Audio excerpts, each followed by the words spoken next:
He gave two orphan girls a simple meal, Marcus muttered to himself years later, staring at the gleaming ship outside his bar, his voice a gruff exclamation that echoed the wonder and disbelief surging through him. And now this? The galaxy sure has a twisted sense of humor. The wind tore through Elysium outposts like a vengeful ghost, howling with a fury that carried shards of frozen methane sharp enough to draw blood through any gap in clothing. Marcus Hale hunched against the gale, his worn thermal coat pulled tight around his broad frame, the fabric fraying at the seams from years of battling this unforgiving world. In his arms, he cradled a bundle of fresh-baked loaves, their warmth a fragile defiance against the eternal chill of Zorath's outermost colony. At 54, Marcus moved with the deliberate stride of a man who'd carried the weight of wars across star systems. His face, weathered by time and conflict, bore lines etched deeper than the canyons of this gas giant's rings. Dark hair, now streaked with silver, framed gray eyes that had seen too much. Comrades incinerated by plasma bursts, planets reduced to ash in the name of galactic dominance, and the hollow promises of peace treaties signed in sterile halls far from the front lines. Elysium Outpost was a forgotten speck orbiting the gas giant Zorath, a place where atmospheric stabilizers wheezed and failed, leaving the colony shrouded in a perpetual twilight of gray haze. Marcus had come here after his discharge from the Galactic Alliance forces, trading his battered officer's stripes for the quiet ownership of the Starward Haven, a modest bar of reinforced alloy and local stone. It wasn't much. Its flickering holographic sign advertised synthale and recycled air. But it was his. After 2 decades of following orders that led to graveyards among the stars, owning something tangible felt like salvaging a piece of his soul. The Haven was a sanctuary for drifters, miners, and those like him, seeking to outrun their pasts in a place where questions were rarely asked. As he rounded the corner to the back entrance, dodging drifts of glittering snow, a flicker of movement in the alley caught his eye. Two small shapes huddled against the Haven's wall, nearly indistinguishable from the frozen mounds around them. Marcus paused, squinting through the swirling storm, his breath forming fleeting clouds that the wind snatched away. "Who's there?" he called, his voice cutting through the gale with the authority of a man who'd once commanded troops across burning battlefields. The figures stirred, turning toward him, and Marcus felt a pang in his chest, sharp as a shrapnel wound. They were children, twin girls no older than 11 or 12, with skin the hue of twilight skies and eyes glowing faintly like distant nebulae. Aurorans, he realized, recognizing the ethereal species renowned for their harmonious arts and fragile, peace-loving nature. Their hair shimmering, strands of pearl spilled from tattered hoods, and their thin garments, designed for milder worlds, offered no defense against Elysium's brutal cold. One girl stepped forward, her small frame trembling yet defiant, shoulders squared despite the fear in her luminous eyes. "We didn't mean to trespass, sir. We'll leave now." Her voice was melodic, like wind chimes stirred by a gentle breeze, carrying the lilting cadence of her people. Marcus studied them, their gaunt cheeks, hands clutching each other for warmth, the mix of desperation and quiet resolve in those glowing eyes. He could turn away. The galaxy was littered with orphans, collateral damage of endless skirmishes between empires. He'd seen enough suffering to armor his heart against such sights, but a memory surged unbidden, a desolate moon base on Vega Prime, where an Auroran healer had dragged him from rubble under enemy fire, her glowing eyes fierce with determination to save a stranger. That act of mercy had kept him alive, though he'd never known her name. "Inside," he grunted, jerking his head toward the back door. "Can't talk out here without turning into ice sculptures." The twins exchanged a glance, a silent conversation passing between them in a way that felt almost telepathic. "We have nothing to pay with," the other girl said, her voice an echo of her sister's, soft but steady. "Didn't ask for payment," Marcus replied, his gruff tone softening despite himself. "Move, before the wind claims us all." He ushered them into the Haven's kitchen, where the heat from an old fusion stove enveloped them like a warm embrace. The girls' blue-tinged skin flushed faintly as circulation returned, their delicate frames perching on stools at a scarred metal table. Marcus moved with practiced efficiency, heating a pot of hearty stew, root vegetables and grains, safe for Auroran biology, and slicing the fresh bread into thick, steaming portions. The aroma filled the small space, a simple comfort in a world of harsh complexities. Eat, he said, setting bowls before them, the steam curling upward like a promise of respite. They hesitated only a moment before hunger overpowered caution, eating with measured bites that spoke of long practice in stretching meager rations. Marcus leaned against the counter, arms crossed, watching them with a mix of curiosity and unease. Names? I'm Lyra, the first girl said between spoonfuls, her eyes flickering up to meet his. And I'm Mira, her sister added, their voices blending like harmonious notes in a duet. Marcus Hale, he offered in return. What brings two Auroran kids to a dump like Elysium Outpost? This isn't a playground for your kind. Another shared glance, heavy with unspoken secrets. Our family were explorers, Lyra said cautiously, her words chosen with care. They didn't make it back from a survey mission a few months ago. Marcus nodded, the pieces clicking together. He'd heard rumors of a shuttle crash in Zarath's outer rings, officially blamed on navigational failure, but whispered to involve corporate sabotage or interstellar politics. No one taking care of you? Mira shook her head, her glowing eyes dimming slightly. The authorities promised help from our homeworld, but she trailed off, the weight of abandonment heavy in her young gaze. But the Auroran harmony doesn't bother with strays on human fringes, Marcus finished, a bitter edge creeping into his voice. Tensions over trade routes had soured relations between human colonies and the Auroran worlds, leaving the vulnerable to fend for themselves. We've been hiding in empty cargo bays near the docks, Lyra admitted, her voice barely above a whisper. But the patrols are getting stricter. Marcus turned to stir the stew, more to hide the flicker of anger in his eyes than out of necessity. He didn't need this complication.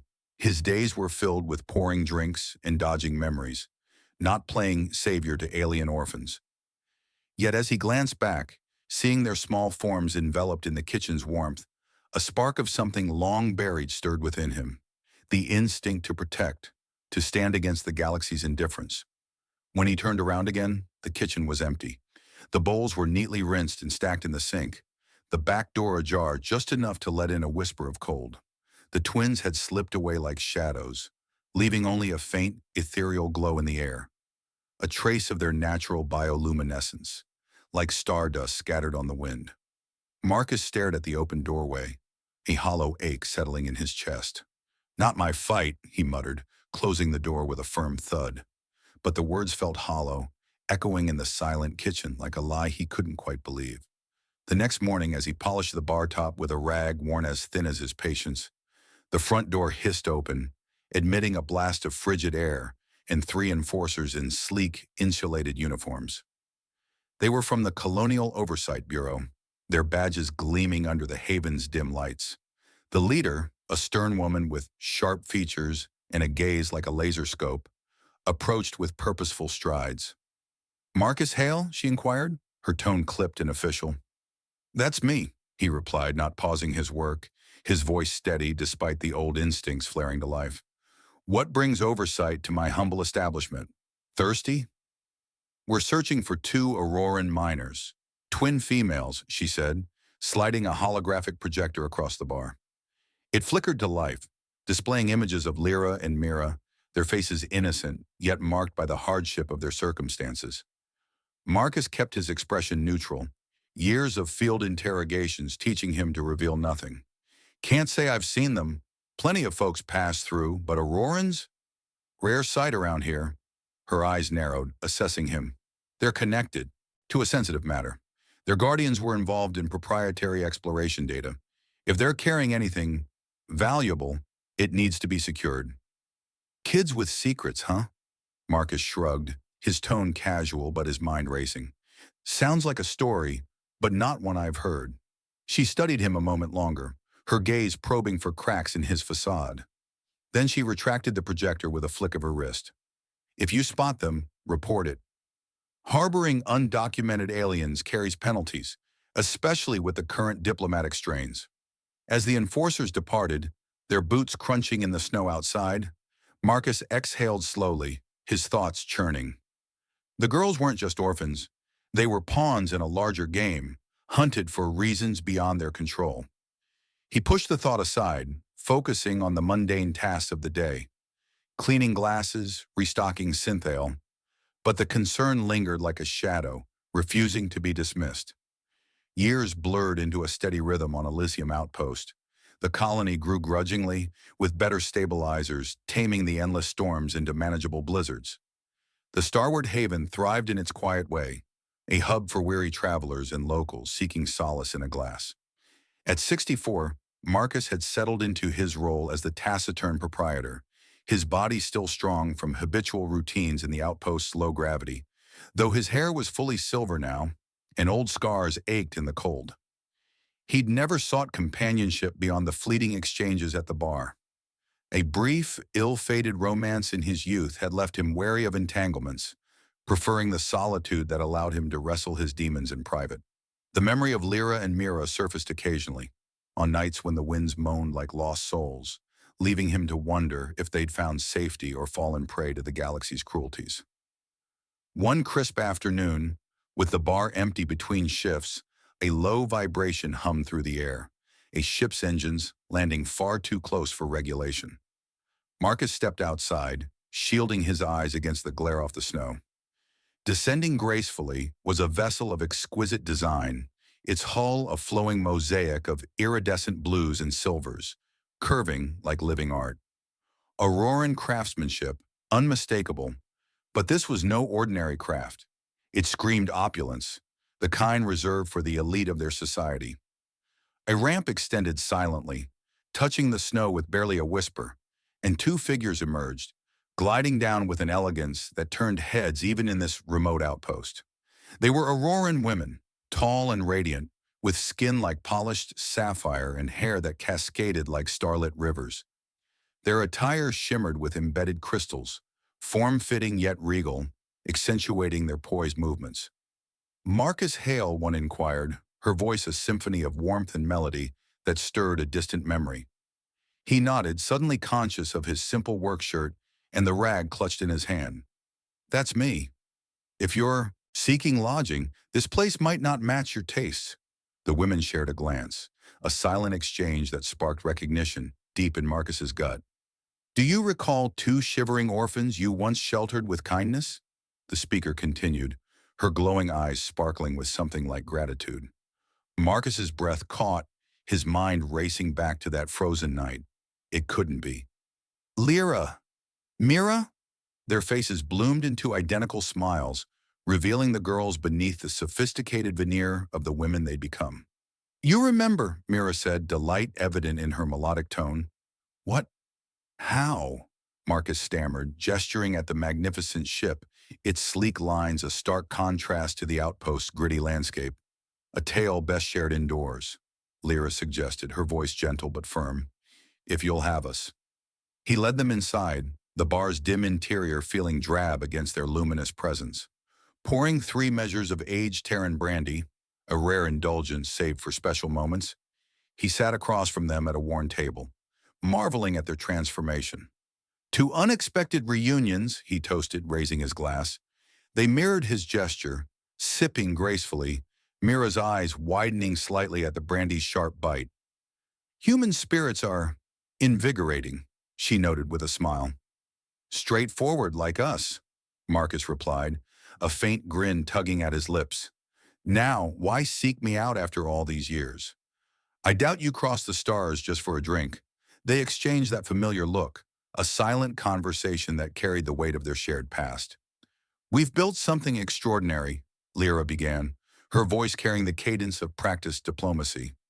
"We own the Nebula Shores Retreat on Aurora Core, the premier haven for galactic dignitaries." Marcus whistled softly. "Heard whispers of it. Exclusive, luxurious. And you want—" "What? My bartending skills for high rollers?" "More," Mira clarified, her gaze steady. "Your leadership from the Alliance forces, combined with your hospitality acumen, makes you ideal to oversee our guest experiences." He eyed them suspiciously, his old instincts picking up on the tension beneath their poise. Generous offer, but I'm content here. What's the real reason you're back? Their composure flickered, just for a moment. The retreat is genuine, as is the position, Mira admitted, her voice lowering.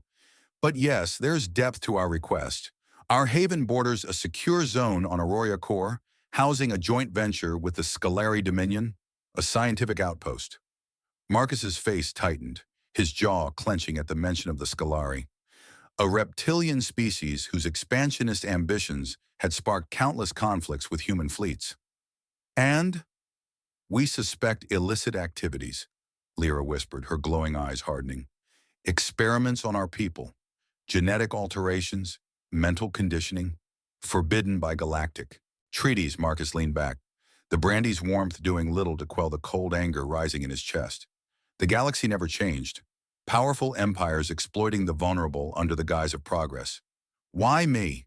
He asked, his voice low. Their defenses overlook human physiology, Mira explained. No human personnel means vulnerabilities we can exploit with your expertise. And your government can't handle this? Corruption ties their hand, Lyra said, her tone bitter. Political alliances with the Scolari block official action.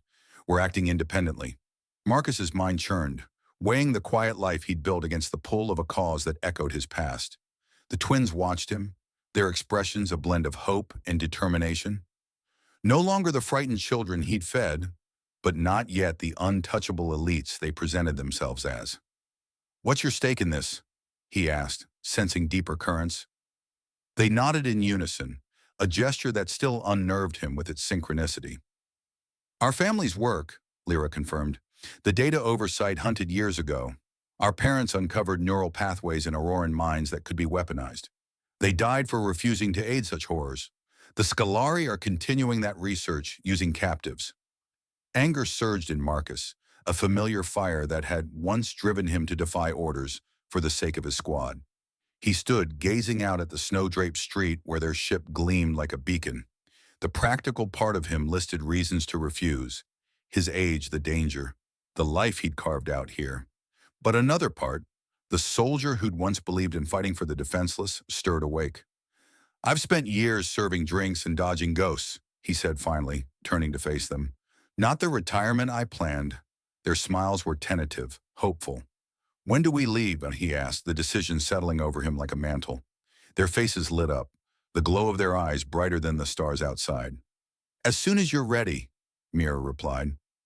Marcus nodded, a sense of purpose flickering to life, sparked by a simple act of kindness a decade ago. As he led them toward the door, he couldn't shake the feeling that his quiet life was about to unravel, pulling him back into the galaxy's heart and its dangers. The celestial whisper sliced through hyperspace with a grace that put military vessels to shame, its iridescent hull shimmering against the swirling blue-white patterns of faster-than-light travel. Marcus Hale stood at the viewport in the ship's main lounge, his weathered hands clasped behind his back, watching the cosmic dance unfold. The streaks of light outside seemed to mirror the churn of his thoughts, part wonder, part unease.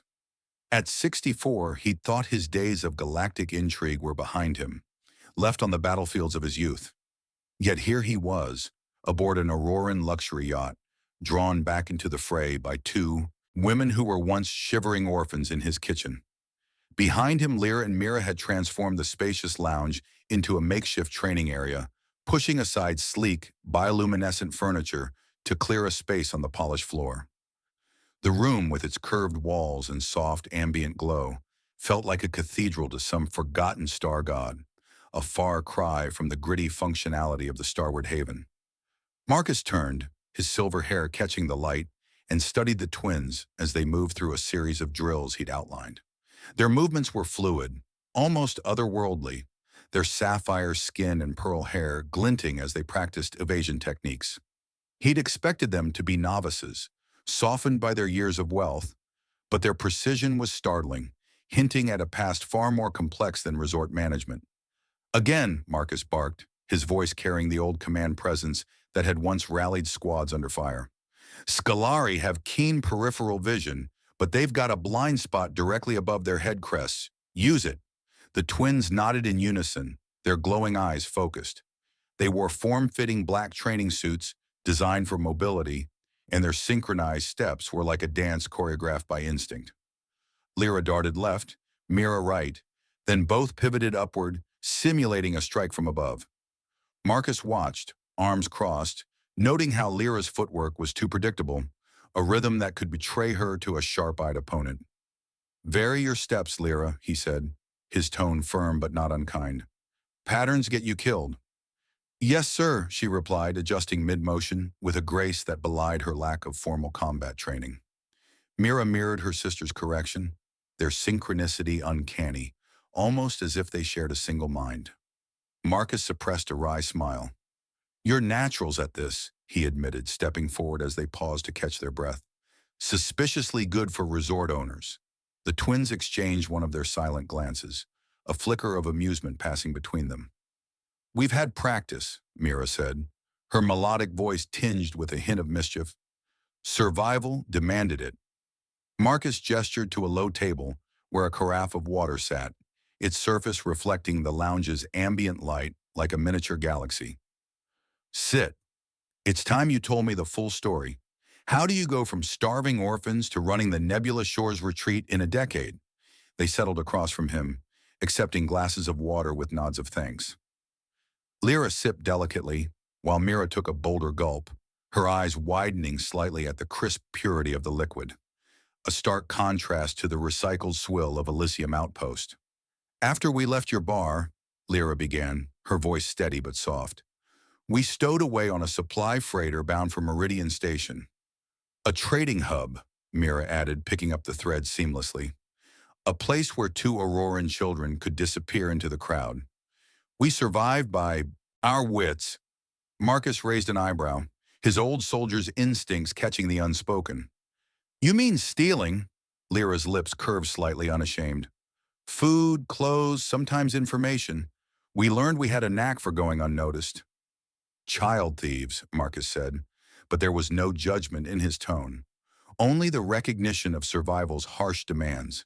He'd seen the galaxy's underbelly, ports where desperation turned innocence into cunning. "We targeted those who could afford the loss," Mira clarified, her glowing eyes meeting his. "And we never took more than we needed, until we met Kalia." "Kalia?" Marcus leaned forward, intrigued. "A Vexari data broker," Lyra explained, her voice warming at the memory. "She caught us slipping into her secure terminal. Instead of turning us in, she saw potential. She became our mentor." Marcus nodded, piecing it together. "She trained you as spies." "Information specialists," Mira corrected with a playful smile. "By 17, we were retrieving sensitive data for corporate clients. Regulated, legal work mostly." "And the retreat?" Marcus prompted, sensing the story's turn. "An investment," Lyra said, her tone shifting to one of quiet pride.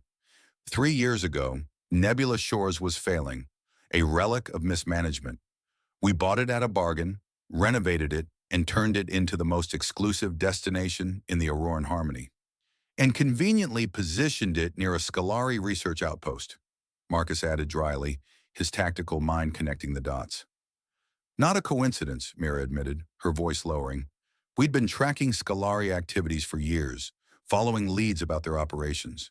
When we learned they'd set up a covert facility on Aurora Core under diplomatic cover, we saw our chance."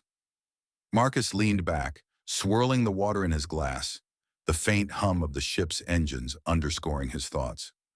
"So, the retreat is a front. A legitimate business, sure, but also a cover for your real mission, exposing what happened to your parents and stopping the Scolari."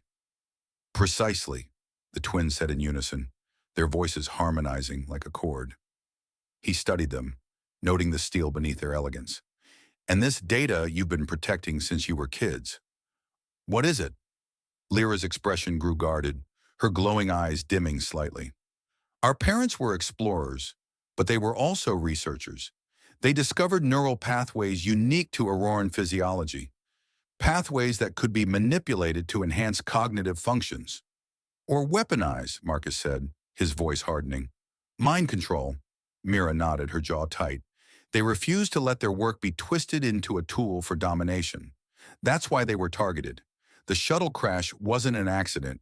It was an assassination to silence them and secure their data. And you've been carrying it ever since, Marcus guessed, his mind racing, with the implications. Hidden how? Lyra touched a delicate pendant at her throat, its crystal catching the light in a subtle pulse.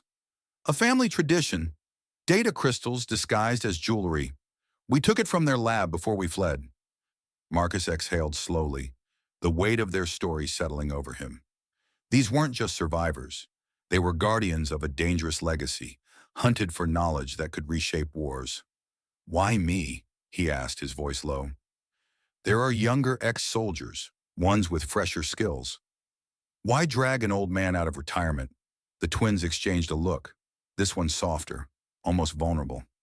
Because you showed us kindness when no one else did, Mira said quietly. You saw us as children, not threats or tools. And humans have a quality the Scaleri fear, Lyra added, her voice firm. Your adaptability, your unpredictability in combat. Their security systems are calibrated for Auroran and Scaleri biology. Human signatures are a blind spot we can exploit. Marcus stared into his glass, the water rippling faintly with the ship's vibrations. The offer was tempting, a chance to strike at the kind of injustice he'd fought against in his youth. But the scars of those years weighed heavy. The screams of fallen squad mates, the betrayal of commanders who'd sent them into unwinnable fights. He'd built a life on Elysium to escape that chaos, to bury the soldier he'd been. Yet as he looked at Lyra and Mira, he saw not just the poised women they'd become, but the frightened girls who'd eaten his stew with such careful restraint. That act of kindness, a bowl of soup, a moment of warmth, had forged a bond across species and years, pulling him back to a purpose he thought lost. I'm not the hero you're looking for, he said finally, his voice rough. But I can't let you two go up against the Scaleri alone. Not after what they did to your family. Their faces lit up, their glowing eyes bright as twin stars. We knew you'd understand, Lyra said, her voice warm with gratitude.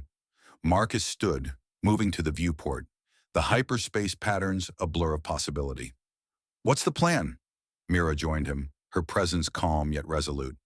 The Nebula Shores retreat hosts the galaxy's elite. In 3 weeks, we're holding the Celestial Harmony Soiree, a gathering of dignitaries, including Scaleri officials from the outpost. We'll use the event as cover to infiltrate their facility. Security's tight, Lyra added, standing beside her sister. But with your expertise, we can bypass their defenses, gather evidence of their experiments, and free any captives. Marcus nodded, his mind already mapping out strategies, entry points, patrol patterns, contingencies. And this data crystal, where does it fit? It's the key, Mira said. Proof of their crimes and the only way to reverse what they're doing to our people. We need to secure it or destroy it before. The Scaleri perfect their technology. The weight of the mission settled over him, familiar yet daunting. He turned to face them, his gray eyes steady. Then we'd better start training. You're good, but good doesn't cut it against Scaleri tech. The twins nodded, resuming their positions in the training area. Marcus guided them through drills, correcting their stances, teaching them to exploit Scaleri weaknesses. Slow reaction times to overhead attacks, vulnerabilities in their thermal sensors. Their aptitude was uncanny, their movements honed by years of navigating dangerous shadows.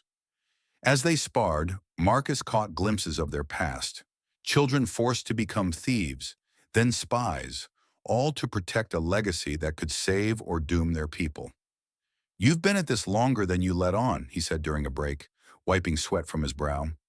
This knack for stealth, it's not just survival instinct, is it? Lyra's smile was wry. Kalia taught us more than data retrieval. She showed us how to move unseen, to listen where no one else could. It kept us alive. And funded your empire, Marcus said, gesturing to the opulent lounge. From cargo bays to this, Mira laughed, a sound like crystal chimes. We had to dream big to survive. Nebula Shores is our shield, and our weapon. Marcus felt a flicker of pride, though he had no claim to their success. They'd taken his small act of kindness and built a life from it, a purpose that now called him back to the fight. As they resumed training, the ship humming beneath them, he realized this wasn't just about helping the twins. It was about reclaiming the part of himself he'd buried on Elysium, the soldier who believed in fighting for those who couldn't fight for themselves. The celestial whisper carried them closer to Aurora Core, toward a mission that could change the balance of power in the galaxy. Marcus watched the twins move, their grace masking a lethal determination, and felt a bond forming, one that transcended species and time. They weren't just allies. They were a reminder that even in the vast, cold expanse of the stars, a single act of humanity could ripple outward, pulling you back to a fight worth waging. Aurora Core shimmered like a jewel against the velvet black of space, its azure oceans and emerald continents glowing under the light of twin moons. The celestial whisper descended gracefully, its iridescent hull blending with the planet's vibrant hues. Marcus Hale stood at the viewport, his weathered hands gripping the railing as the nebulous shore's retreat came into view. A cascade of organic architecture spilling down a cliff face toward a secluded bay of impossibly blue water. The resort's elegance was breathtaking, a far cry from the gritty snowdrifts of Elysium Outpost, yet it carried an undercurrent of purpose that set Marcus's old soldier instincts tingling. At 64, he'd thought his days of covert missions were long, buried, but the twins' cause had pulled him back. And now, as the ship touched down among flowering trees, he felt the weight of what lay ahead. Lyra and Mira led him through lush gardens, their sapphire skin glowing faintly in the dappled sunlight, their movements as synchronized as ever. They'd traded their training suits for flowing robes that matched the planet's vibrant palette, but their eyes held the same steely determination Marcus had seen during their drills. "Welcome to Nebulous Shores," Lyra said, a hint of pride in her melodic voice. "Our home." "Beats the hell out of my bar," Marcus replied, his tone dry but his gaze softening as he took in the resort's beauty. "But I'm guessing we're not here for a vacation." Mira's lips curved in a knowing smile. "Not quite. Your team's waiting in the strategy room. We thought you should meet them right away." Marcus nodded, steeling himself. He'd led diverse squads during his military days. Humans, Vexari, even a Terrellian or two, but never a civilian crew on what amounted to a rogue intelligence op. The strategy room, a converted sunroom with sweeping views of the coastline, buzzed with quiet energy. Holographic displays flickered with schematics, and secure comms hummed softly. 3 figures rose as they entered, their presence as varied as the galaxy itself. "This is Zeth," Lyra began, gesturing to a Vexari male with unusually pale exoskeletal plates, his 4 amber eyes arranged in a diamond pattern. His mandibles clicked in greeting, the universal translator rendering his words in a crisp, accented standard. "Commander Hale, your reputation precedes you." Marcus raised an eyebrow at the twins. "Commander, last I checked, I was a sergeant." "We may have embellished a bit," Mira admitted, her glowing eyes twinkling with mischief. "And this is Ilara," Lyra continued, nodding to a Terrellian female whose iridescent scales shifted from green to violet in the light. She inclined her head, a gesture of respect in her species. "Your physiological resilience fascinates me, human," she said, her voice low and melodic. "An honor to work with you." "Finally," Mira said, her tone hesitating slightly, "our security consultant." The third figure turned, and Marcus felt the air leave his lungs like he'd been hit by a plasma bolt. The man's face was older, a jagged scar running across one cheek, but unmistakable. "Hello, Sarge," said Captain Elias Kane, his voice rough with years and unspoken history. Marcus had last seen him 15 years ago, presumed dead after a covert op on Proxima Centauri went catastrophically wrong. "Elias," Marcus managed, his voice tight, anger and shock warring in his chest. "You're supposed to be dead." Kane's mouth quirked in a half-smile that didn't reach his eyes. "Technically, I am. Captain Kane died out there. I'm Elias Varn now, private security." The twins glanced between them, sensing the tension crackling like a live wire. "You know each other," Lyra observed, stating the obvious. "We served together," Marcus said coldly, his mind racing back to that blood-soaked mission. Orders gone wrong, half their squad slaughtered, and Kane vanishing into the chaos. Until you led us into an ambush.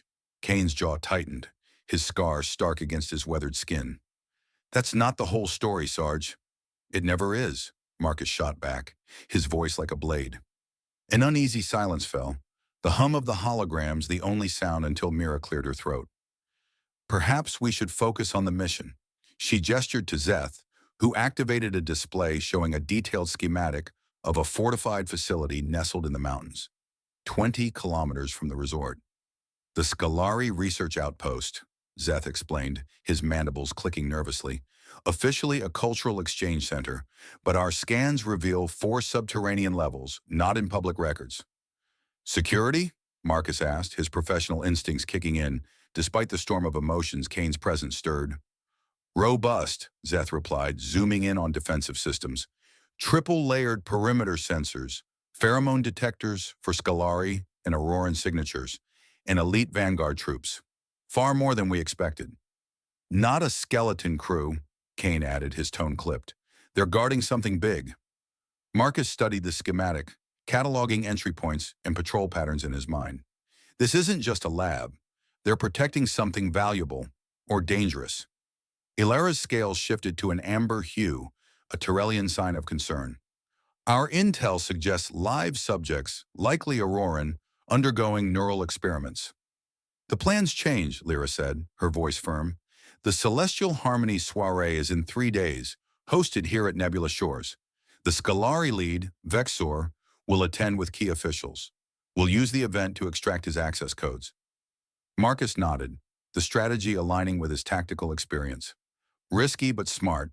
A gala's chaos is good cover. There's a complication, Zeth interjected, his 4 eyes narrowing. Scolari Security has been probing our ownership records, specifically the twins' history. They're suspicious. Or thorough, Kane countered, though his tone lacked conviction. Marcus's gaze flicked to Kane, old wounds resurfacing. Anything else we should know? Kane hesitated, then leaned forward, his voice low. General Harlan Voss is involved. Our old commander. He's working with the Scolari. Marcus felt a chill, like the winds of Elysium had followed him here. Voss had been their commanding officer during that doomed mission, a cold, calculating man who'd vanished after the fallout, leaving Marcus to carry the guilt of their squad's losses. Voss, he said, the name bitter on his tongue. A traitor? Complicated, Kane replied, his eyes shadowed. But he's deep in their operation. The revelation deepened the stakes, turning a mission into a confrontation with ghosts. Marcus turned to the twins. You didn't mention Voss. We didn't know until Kane's intel yesterday, Mira admitted, her expression apologetic. Marcus paced, his boots echoing on the polished floor. This changes things. Voss knows how I think, how humans operate. He'll be watching for us. We've planned for that, Lyra said, her voice steady. Your cover will be as our human benefactor, a wealthy investor. Voss won't expect you here. Marcus grunted, unconvinced but willing to move forward. Let's get to work then. We've got 3 days to turn this team into a unit. The next hours were a blur of training in a private facility within the resort, its walls lined with sound-dampening panels and holographic simulators. Marcus drilled the team relentlessly, focusing on their weaknesses. Zeth's technical prowess was unmatched, his multi-jointed limbs dancing over controls to bypass virtual security systems, but his combat skills were lacking. Ilara's medical expertise was critical, her knowledge of neural trauma vital for the captives, but she froze under simulated pressure. Kane, despite the bad blood, was a natural, his movements sharp, his instincts honed by years in the shadows. The twins, though, surprised Marcus most. Their grace translated into lethal precision, their drills revealing a covert training that went beyond what their mentor, Kalia, could have taught. You're holding back, Marcus said during a break, wiping sweat from his brow. There's more to your parents' story, isn't there? They exchanged a look, the vulnerability in their glowing eyes cutting through their polished exterior. Our parents weren't just researchers, Lyra said softly, sitting on a bench, her robes pooling like liquid moonlight. They were test subjects. The Scolari experimented on them for years, trying to unlock our neural pathways. They escaped when they learned they were pregnant with us, Mira continued, her voice tight. They hid on Elysium, posing as explorers, working to reverse the Scolari's modifications. The crash was no accident. It was meant to erase them and their work. Marcus's chest tightened, the familiar anger at injustice flaring. And now they're targeting others. Kids? Mira nodded, her eyes dimming. We've confirmed at least 3 young Aurorans among the captives. The Scolari are continuing where they left off. Then we get them out, Marcus said, his voice resolute, a vow as much to himself as to them. All of them. The twins' smiles were identical, a mix of gratitude and determination that stirred something paternal in Marcus. He wasn't just their tactician. He was their anchor, a role he hadn't sought but couldn't deny. As training resumed, he pushed them harder, refining their approach to Vexor's security detail. Kane's presence still grated, but Marcus saw the man's resolve, a mirror to his own. Their past would have to wait. The mission came first. That night, Marcus stood alone on the strategy room's balcony, the ocean below reflecting Aurora's moons. The air was warm, fragrant with alien blossoms, a stark contrast to Elysium's bite. He felt the weight of the coming soiree, the specter of Voss, and the twins' trust. They weren't just allies. They were a bridge to a purpose he'd thought lost. As the waves whispered below, Marcus knew this fight, against the Scolari, against his own ghosts, was one he couldn't walk away from. The celestial harmony soiree transformed Nebula Shores into a shimmering tapestry of interstellar opulence, a spectacle that made even the twin moons of Aurora Core pale in comparison.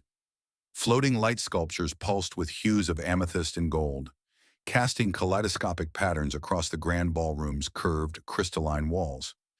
Dignitaries from a dozen species mingled, their voices a melodic cacophony of languages, translators humming softly to bridge the gaps. Marcus Hale stood near a towering pillar, feeling like an imposter in his tailored formal attire. The sleek, charcoal suit, woven with subtle Auroran threads, fit him like a second skin, but it couldn't erase the weight of his 64 years or the scars of battles long past. He adjusted his cufflinks, a gift from the twins, and scanned the room, his gray eyes sharp beneath silver hair. The soldier in him was alert, mapping exits and assessing threats, even as he played the role of a wealthy human benefactor. "Vexor's here," Elias Kane's voice murmured through the discreet earpiece tucked in Marcus's ear, low and urgent. "Southeast entrance. 2 guards, heavy armament." Marcus turned casually, his posture relaxed but his gaze locking onto the Scolari lead. Vexor was a towering figure, nearly 7 feet of emerald-scaled muscle, his head crest adorned with crimson markings that screamed high caste. His amber, slit-pupiled eyes swept the room with predatory precision, lingering on the clusters of guests with a hunger that wasn't for the delicate canapes. Marcus's stomach tightened. This was no diplomat. This was a hunter, and the twins were about to dance with him. "Got him," Marcus replied softly, his voice steady despite the adrenaline prickling his veins. "Any sign of Voss?" "Negative," Kane responded, his tone clipped from his position across the ballroom. "But stay sharp, Sarge. Something feels off." Marcus didn't need the warning. The air carried a tension thicker than the perfume of alien blossoms, a sense of eyes watching from the shadows. He sipped a glass of sparkling Terran wine, the bubbles sharp against his tongue, and let his gaze drift to the grand staircase. Lyra and Mira descended, and the room seemed to pause, every head turning to watch. Their gowns, woven from luminescent silver threads, caught the light like liquid starlight, amplifying their natural Auroran glow.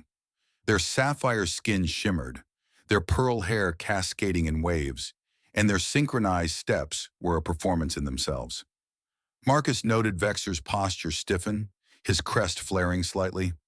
A Scolari tell of fascination, or perhaps weakness.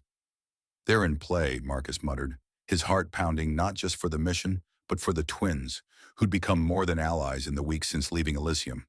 They were family, a bond forged in a bowl of stew a decade ago, and he'd be damned if he let them fall into harm's way.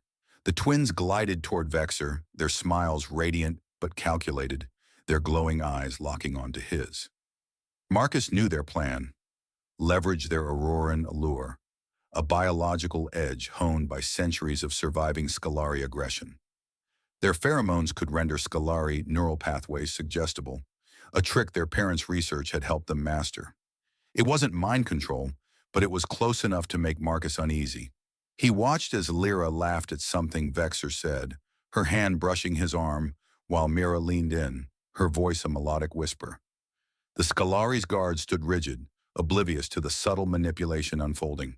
"Sarge?" Kane's voice crackled again, tense. "Intercepted a transmission from the outpost.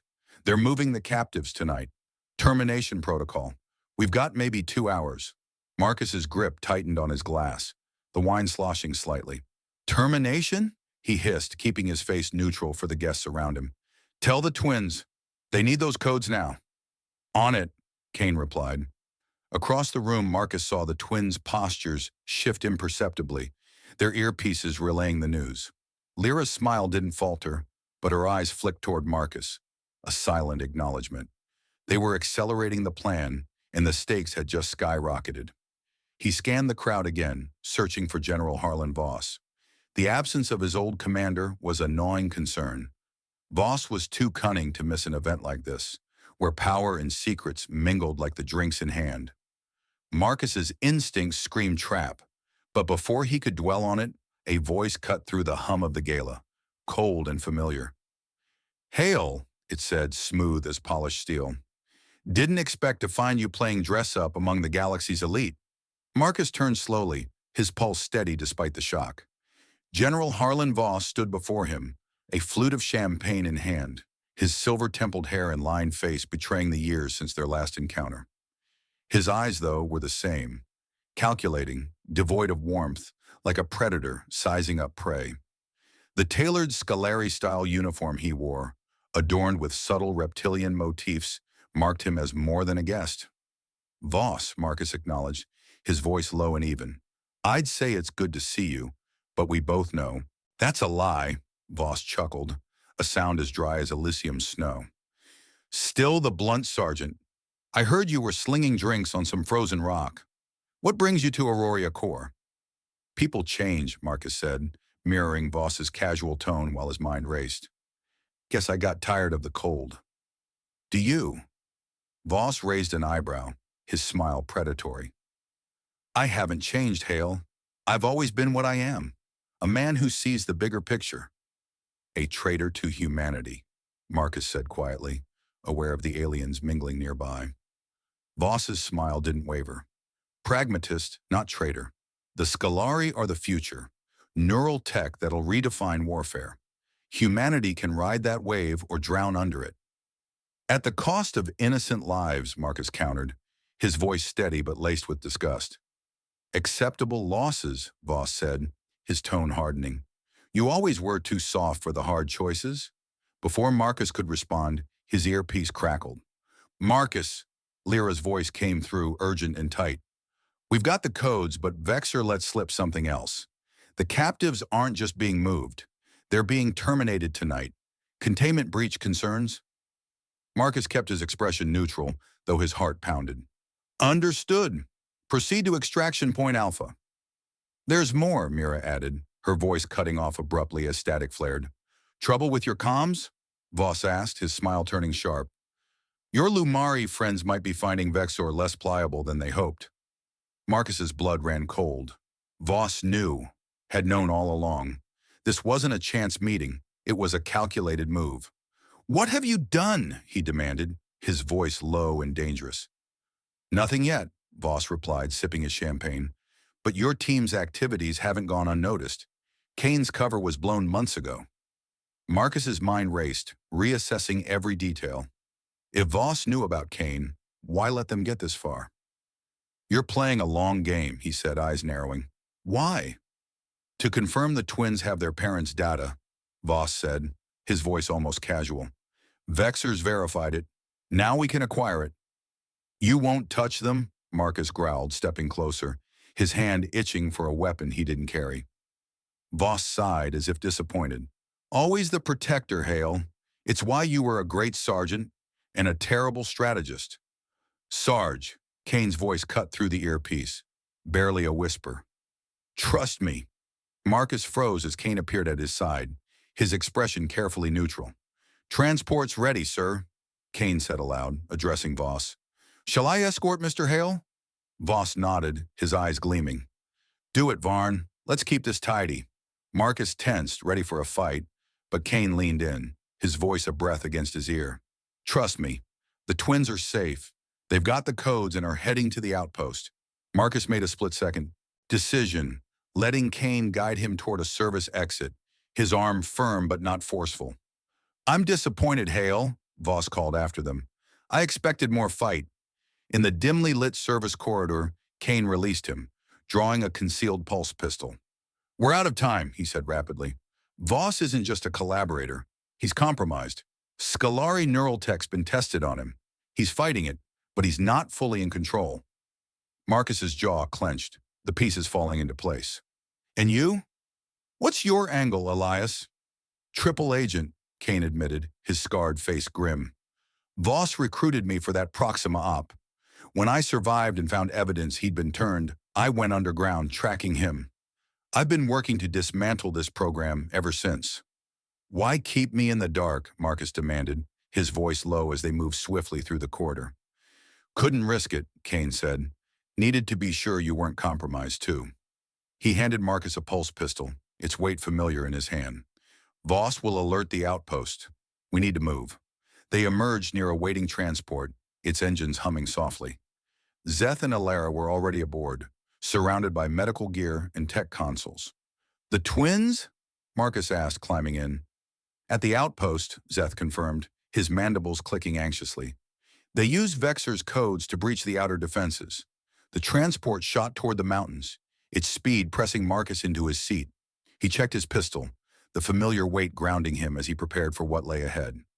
Voss's betrayal, the twins' gambit, the captive's fate. It was all converging, and the gala's glittering facade felt like a distant dream. As the outpost loomed, alarms already blaring, Marcus knew the twins had beaten them there, their courage outpacing even his expectations. The fight was on, and the ghosts of his past were waiting.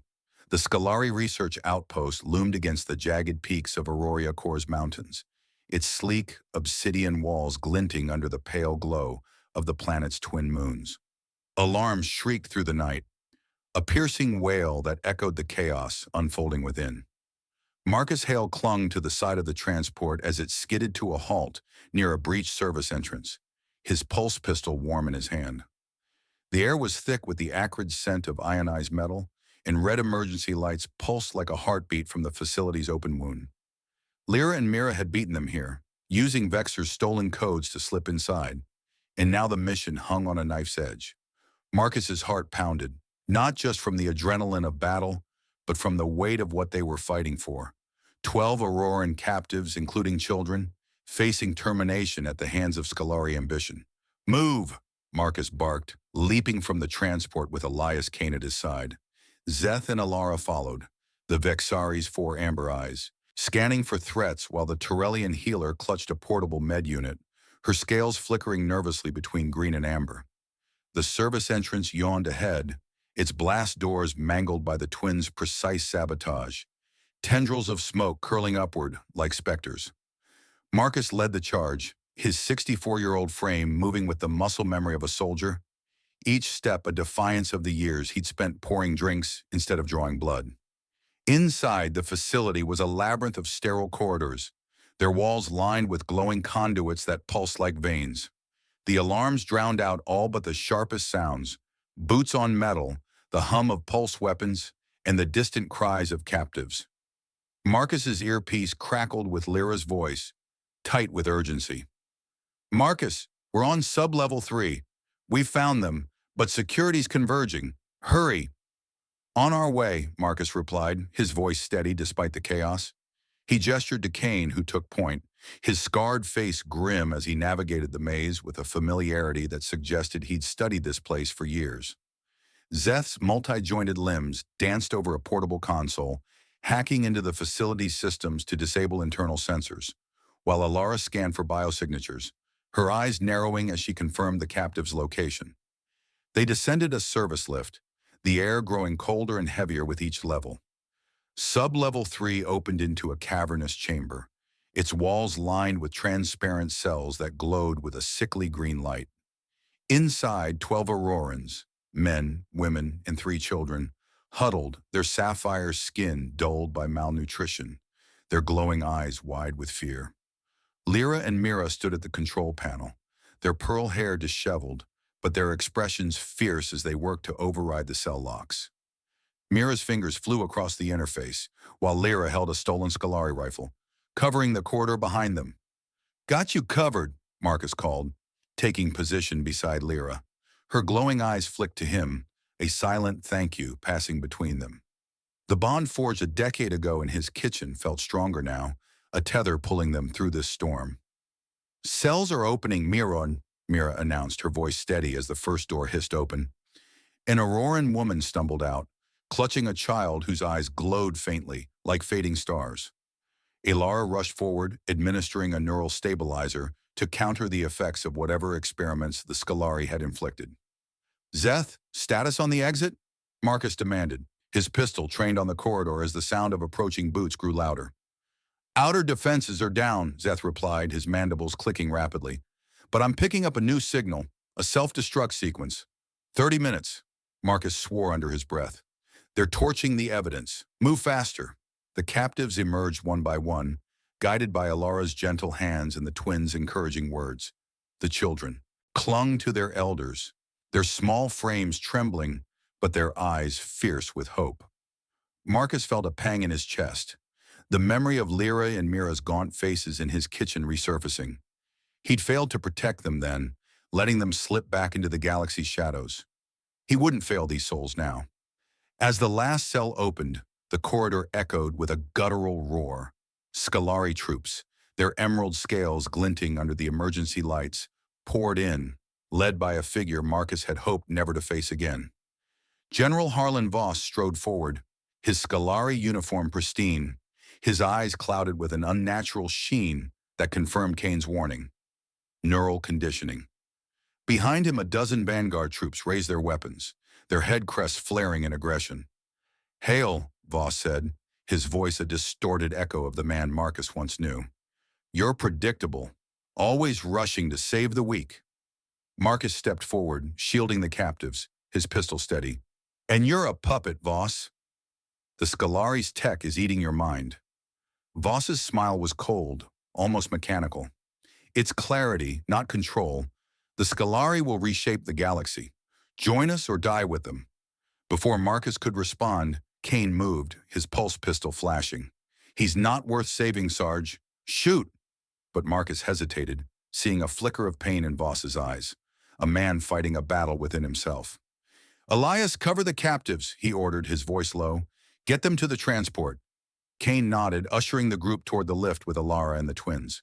Lyra paused, her rifle still raised. "Marcus, we're not leaving you." "Go," he snapped, his gaze locked on Voss. "I'll handle this."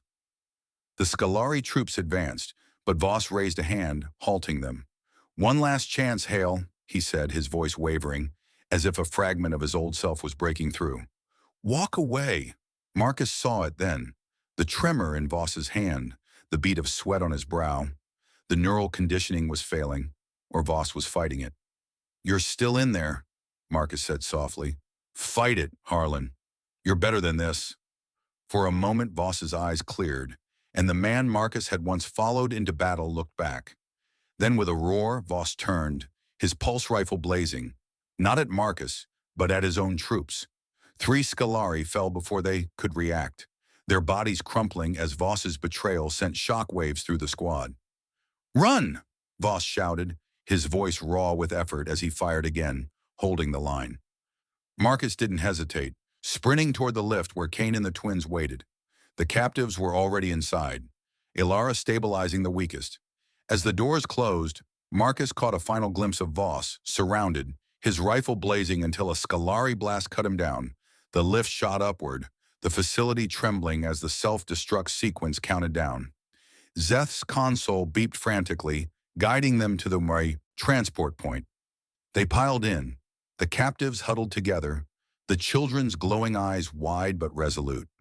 The transport roared away just as the outpost erupted behind them, a fireball lighting up the night sky, consuming the Scalari's research and Voss's sacrifice in a blaze of destruction.